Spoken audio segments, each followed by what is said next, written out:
What's up, y'all? What y'all doing? Child, get in here. Get in here right now. I got something to tell you.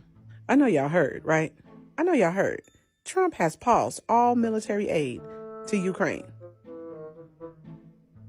The States is pausing all U.S. military aid to Ukraine until President Trump determines the Ukrainians show a commitment of good faith peace negotiations. That's according to a senior Trump administration telling Fox. This is not a permanent termination of aid. It is a pause. The orders are going out right now. Zelensky, what you gonna do now? What are you gonna do now? Who are you gonna cry and stump your feet to now? Who are you gonna go to? Because Donald Trump is the president. He has all the power. If I was you, I'd come back and kiss the ring. Kiss the ring. Apologize, homie. Apologize. And you need to do it fast, okay? Because without American military, I don't know if you're gonna make it. You showed your ass a couple of days ago. Now it's biting you in your ass. What you gonna do? I told you, Zelensky. I told you. You ain't dealing with Biden, okay? You dealing with a gangster. And his name is President Donald Trump. And he ain't playing. Let's see if those Democrats gonna help you now. You need to get back in the good graces of Donald Trump. I don't know how you gonna do that without apologizing, man. Apologize now. And when you do come back and apologize, because you will, put on a damn suit, okay? Put on the suit. Yes, we do really value how much America has done to help Ukraine maintain its sovereignty and independence. And we remember the moment when things changed, when President Trump provided Ukraine with javelins. We are grateful for this. Our meeting in Washington at the White House on Friday did not go the way it was supposed to be.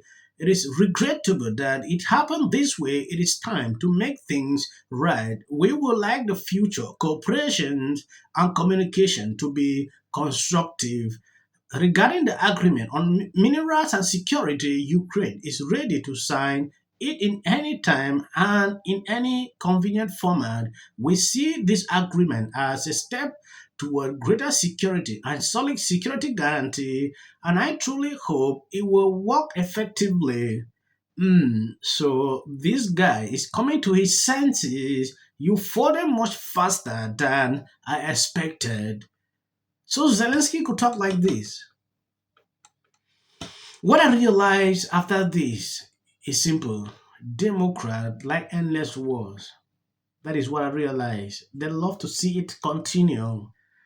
Much as reason, Biden was there, nobody was there to pressure these people to end this thing. They fuel it. Now Trump coming in with different vibes. Look at how Zelensky tone has changed. Yeah, you mentioned the Europeans. It's interesting to me. They spend more money on Russian oil and gas last year than they sent to Ukraine collectively. That's number one. Number two, it's interesting to me that Zelensky could not see on Friday the benefit of signing the minerals deal. That in and of itself is a security guarantee. When our interests become your interests, that is a security guarantee. You're never going to get Trump to sign an agreement saying, well, we'll eventually put boots on the ground. Scott, is not a security guarantee. It is, because we would have guaranteed our own interests. On top of that, most of the minerals are in territory that is being held by Russia. But so the mineral deal is something that is... Are you saying that we would have entered into an economic situation and then not defended it? It's near and dear Of course we would. to Donald Trump's heart, but it is not a security guarantee. I disagree. The role of the president is to put... Exactly. Donald Trump also not responsible How about for that you and aid. me? It's our taxpayer dollars. That's not entirely true, actually. Okay. Donald Trump gave Ukraine javelins. Donald Trump gave Ukraine javelins. When Obama gave them blankets. I get it. I get the talking point. You can denigrate it, I get but the it's talking true. point, but what I'm talking about is the missiles are real things, support not for talking Ukraine in this conflict. J.D. Vance and Donald Trump have both been, I would say Trump has been skeptical. Vance has been outright opposed. So do you acknowledge that Zelensky has thanked the United States? He has on occasion. Dozens of occasions. But I will also point out. Dozens of occasions. But I will also point out that in 2022, in a phone call with Joe Biden had to scream at him on the phone, according to NBC News, and say, hey, you could be a little more grateful for what we're doing for you in the United States. Right. He's a frustrating guy to deal with. On that, we have bipartisan presidential consensus. I get that. Here's but the deal. As Karl Rove said, the diplomacy is messy privately. Yeah. And these things happen in every single conflict the United States has been a part of, where with our allies, We have disagreements privately. It happened during World War II. It happened with Biden. The difference is that this played out publicly on purpose. Right. And why go to the Oval Office in a language you don't really speak that well without an interpreter and pick a fight with the President and Vice President of the United States, regardless if you don't like what they had to say? Is there some reason he couldn't just sit there and say, thank you so much. Where's the papers? Where's the salmon? That's all he had to do. And he literally couldn't do it. Scott, look. Some of these fictitious numbers that they put on the website, according to the New York Times. Republicans absolutely voted for this. Okay, number people one. do not want government waste, that's for sure. But they didn't vote for foresters to get fired. Look, they didn't vote for the parks to be closed. Look, you guys, veterans to be fired. You guys keep trying to create this fantasy land where Donald Trump is not popular, where Republicans are mad. Republicans are mad. They shut down the town halls. Can you name a single Democrat in Congress who's more popular than Donald Trump right now? Listen, Answer, no. Scott, the reality is Republicans are so happy with this. They're not upset about it. No, they The are. American people are happy about what's going on right now because for the first time in a long time, a president said, Scott, I'm actually going to reduce the size of like government. Yes, for people that are following this channel for about 2 to 3 years, they realize there was a certain time I was not putting up clips of CNN. But when I started seeing Scott doing what he's doing now every single time, I was impressed at a certain point.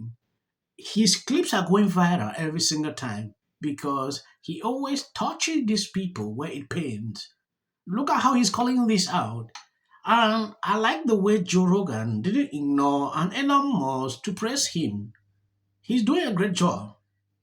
So I don't get why people get offended every single time, when he's pointing this out. Zelenskyy at a certain point didn't realize what he was doing was a mess on.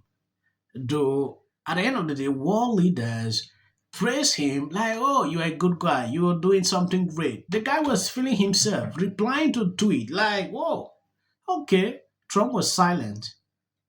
Like nothing is happening. Trump left a few days after. He came back, US has shut down aid to Ukraine.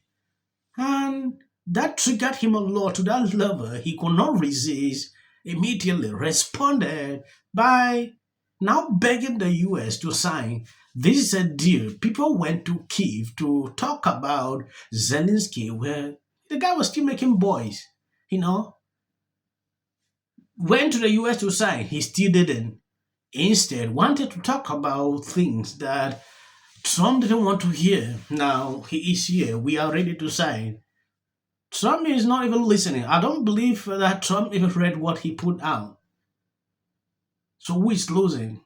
I've watched videos of military people in Ukraine crying, like begging that US aid should come back because they realize US is the only country that can actually do something more than what these people in Europe put out every single day. When you calculate the money, this country gave in 5 billion, 2 billion, small. When you combine all that, you will not still be able to sum up what US gave in. No soul for you, motherfucker! And that's when they met in the Oval Office. America went to hug Zelensky, but when America looked up, somehow Putin had given John Cena the international sign. Disastrous Oval Office meeting between the president, J.D. Vance, and Volodymyr Zelensky. What happened, they say? Are we still America? Talk about Quincy. My life changed For the clips you see behind here, please don't mind. That is just for YouTube algorithm. You can skip. Media for admitting that, but so be it. And the fact is that it doesn't matter whether Vice President Vance planned it or just took the opportunity to bait Zelensky. Zelensky took the bait, okay? Yeah. And what happened at the White House today? Today, Donald Trump irreparably destroyed the 80-year-old post-World War II international order. An Oval Office ambush of an American ally that will reverberate all around the world and stain America's image for years to come. That was, to say the least, the most contentious confrontation between world leaders perhaps we have ever seen, certainly on television. It was a truly historic moment, not in the good way. One that I fear realigned the world order, upending the only foreign policy consensus that most living Americans and Europeans have ever known. A complete and utter mess. We don't gain anything by acting like bullies, and this is what bullies do. I think there's no question that this was a setup. You heard Donald Trump say at the end of that clip you played, this is great television. To issue an apology tonight? Absolutely. All right, but what else is going on? Not much in the Oval Office to discuss the big turnaround that the country has done, where Trump says now he's the dictator. To say that it is one of the most astonishing moments that we have ever seen happen.